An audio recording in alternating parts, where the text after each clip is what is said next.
आप सुन रहे हैं। अरे मैंने भी कभी किसी से प्यार किया था, थोड़ा नहीं बेशुमार किया था। दिल टूट कर रह गया जब उसने कहा अरे मैं तो मजाक किया था, मजाक किया था। गे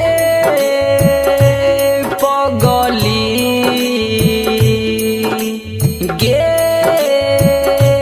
पगली पागल कहै छै जग सारा। गे पगली ससुरा से आजो ना दुबारा। पागल कहै छै जग सारा। गे पगली ससुरा से आजो ना दुबारा। गे पगली गे पगली तोरा बिना के ना हेतै गुजारा। गे पगली ससुरा से आजो ना दुबारा। पागल कहै छै जग सारा। गे पगली ससुरा से आजो ना दुबारा। गे पगली गे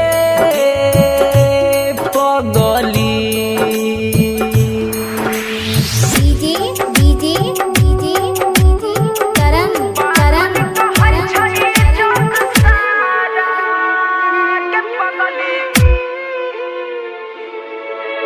गली से तोरा गुजरै छी तो मारै छै लोग ताना। गे गे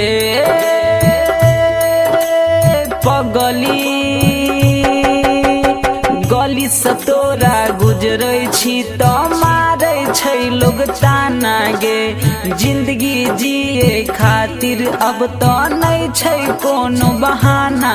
गे कबही तो हम ओही जाए बोल जाक कहीं दुनिया बसेबो। गे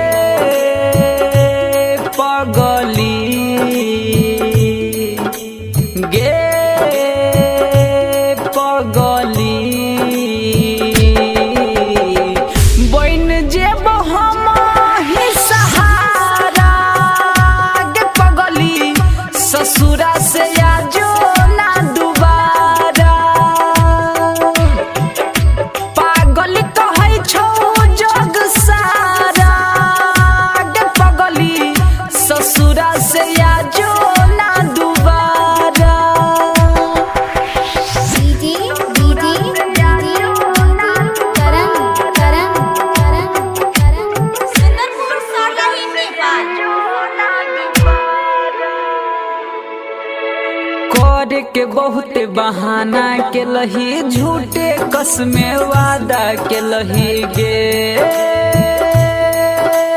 पगली करे के बहुत बहाना के लही, झूठे कसमे वादा के लही। तोरा खातिर इतना के लियो तैयो नहीं तू हमर भेलही। तू नहीं जानै कोना जियै छियो, शंभू संगे दारू पियै छियो। गे पगली गे पगली के लही दिनेश के आवारा। गे पगली ससुरा से आजो ना दुबारा। पागल कहै छै जग सारा। गे पगली ससुरा से